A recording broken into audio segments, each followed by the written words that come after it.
welcome back to the live lounge here at Open Banking Expo UK and Europe 2025. I'm delighted to be joined now by Ian White from Mastercard, where his role is Senior Vice President, Open Finance Europe. Welcome to the live lounge, Ian. Thank you very much. Great to be here. Well, we know that Mastercard has been active in the open banking and the open finance space for quite some time now.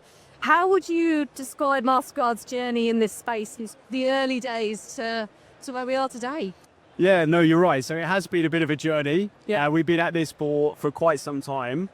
In some ways, I mean, people probably still associate MasterCard with cards, card payments, etc. But, the reality is for quite a long time now, we've been following both a multi-rail payment strategy, but also more and more deploying data-driven services that complement the payments that we're enabling. Yeah. And so open banking, open finance ticks both of those boxes. As you said, we've been on a bit of a journey. This has probably gone in a few waves.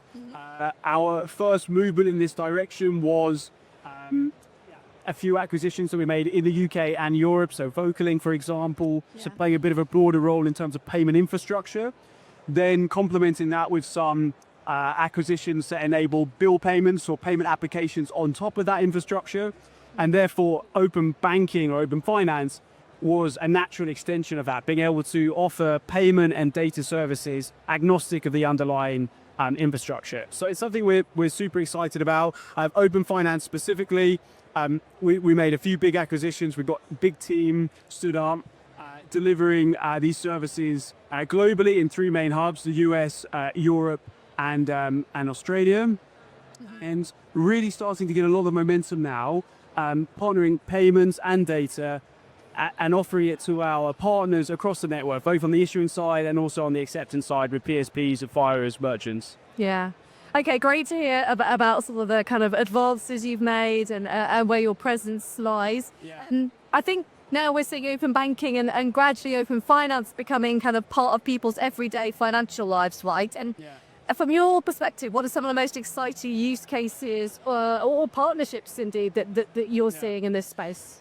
Yeah, look, I mean, I think the reality is the use cases are what drive everything, right? I mean, I think in the past, maybe open finance was kind of everything and nothing in some ways. And so being able to really anchor it on a couple of key things that really prove the consumer value and get a lot of excitement and traction in the area is what everybody needs, right? And so we are most excited about some of the use cases or experiences that are possible now that weren't in the past. And that is because, either it's because they're combining payments and data together or they're adding value to whatever was there in the past. So to break that down a little bit, if you look at payments specifically, a lot of the volumes that we see now are in some ways leveling up previous account-to-account payments. So removing some of the traditional friction from a user experience perspective around initiating bank app-initiated payments, adding on security, leveraging trusted channels like the bank apps, biometrics, authentication, and then also retaining some of the traditional benefits, right, in terms of speed, cost effectiveness, etc. So that's for sure on the payment side. For data, this is really transformational, right? For the first time, moving away from aggregated, self-reported data and being able, whether you're applying for a loan, whether you're trying to share your data with a financial services provider like an investment trading app or platform, you can provide real-time, very granular data in a very slick digital UX, not having to provide manual paper, bank account statements, pay slips, etc. Really enable this stuff in real time. And then combining, as I said before, the payments and data, that's probably the third area, really allowing to remove a lot of the friction that was there before. So if you were opening an account somewhere, being able to verify your identity with your bank account data and immediately fund it from your bank account is a very powerful proposition. So these are the types of areas that go a little bit beyond what was possible in the past is what we're most excited about. Yeah. Well, look, I think when people think of open banking, open finance, they potentially perceive it as something of a European story. Yeah. As you mentioned, Mastercard obviously has a global presence. So I guess my question to you is how you see both open banking and open finance evolving across regions, specifically those, of course, that you're in, and what your role is, Mastercard's role in shaping that global ecosystem. Yeah, I mean, a bit to unpack there. I think no, firstly, absolutely right. I mean, probably Europe was a pioneer in terms of like an early agitator for change, if I can use the term, but also adopting a kind of regulatory-driven approach, right? In other markets, we've seen different models. So in the US, for example, they started at a market level. Let's see where they go now. In Brazil, very kind of central bank initiated initiative that is now extending into open finance, combining pension data, insurance data, other diversified financial data. In Asia Pacific, we probably see a bit of a hybrid. Some markets like Australia, a bit more regulatory driven. Some markets like India, almost a public-private partnership with initiatives like UPI. So yeah, so a lot going on. Yeah. For sure, and this is probably talked about a lot, you know, whether this kind of fragmentation is in some ways an inhibitor of scale. But I think the reality is there will have to be a bit of a blend, right? For sure, there'll be local or regional flavor. So whether that be market-specific regulation, or, you know, just catering to the needs or the dynamics of that specific market. But of course, you know, that needs to be overlaid in some ways or underpinned, whichever way you look at it, by some global technical standards, right? They're almost the rules of the game that allow global players or players operating across a lot of markets to step into, lean on, depend on to make these things happen. So that's a little bit what I see from a global perspective.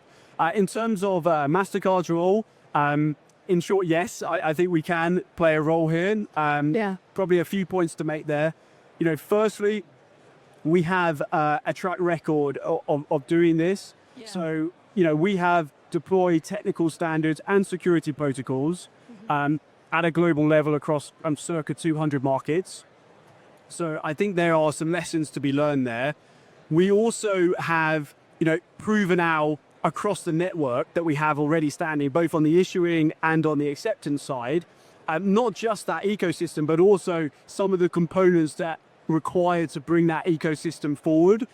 So, you know, disputes, protection, liability models, economics that drive, you know, investment, innovation in the system. These are all, I think, proven components that we can leverage.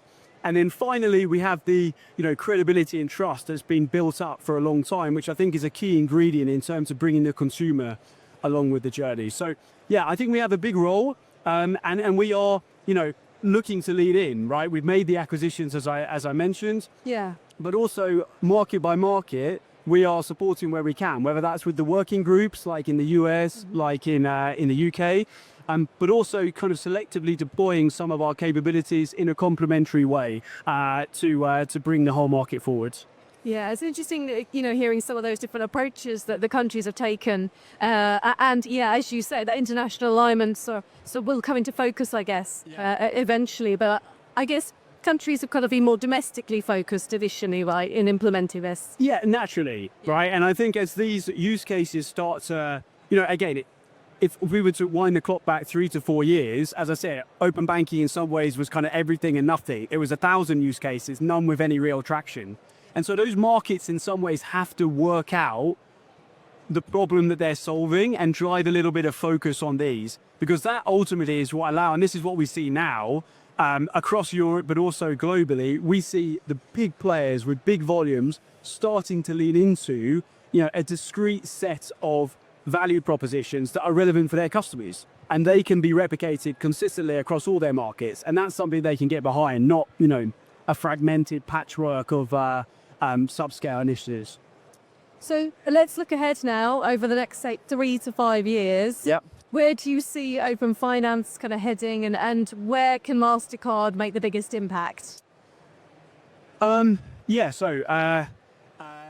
Always fun to look into the future. So that comes with its own health warnings about the accuracy. But look, I think there's a couple of things that are going to play out, right? And we as Mastercard are very, very excited about it. Number one, you know, I see in some ways the full maturation of open finance coming across a few angles, right? So I think, overall the quality is going to increase. We're going to remove some of these regional nuances that mean that, availability of APIs, quality, the uptime, conversion, etc., is still a little bit varied on a market by market basis. So I think that's going to get ironed out.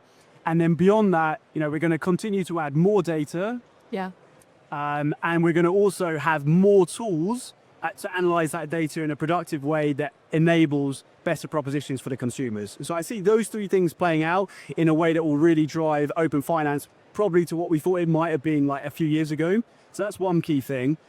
Secondly, beyond that, I see a convergence of a few trends playing out that will be quite impactful. And those are, you have pretty much unanimous upgrade of account-to-account infrastructure, which is real-time, is interoperable, and in a number of instances, embracing kind of digital crypto type currencies as well. Yeah. So that's a fundamental kind of uplift in the infrastructure.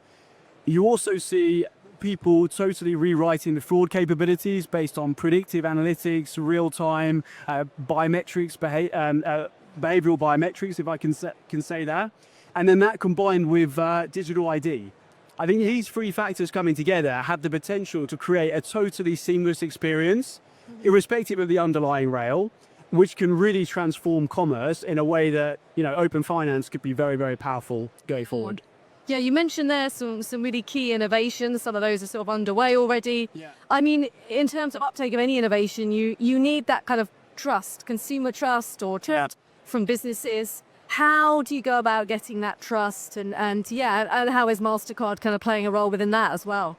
Yeah, look, I mean, it's an absolutely valid point. We see the drivers in some ways of adoption being trust, convenience, and value. So this is one of those kind of three pillars in some ways. And so there's a lot of focus on it. I think, versus in the past, rotating on a technical solution that solves ABC problems, etc. We probably need to move away from that. And I think the industry is doing that, but leaning in on key use cases that demonstrate and drive value, I think is absolutely critical. Having major brands with that track record and credibility of trust, leaning in and being active in this space will help as well. And I think a combination of those factors can really start to make things happen.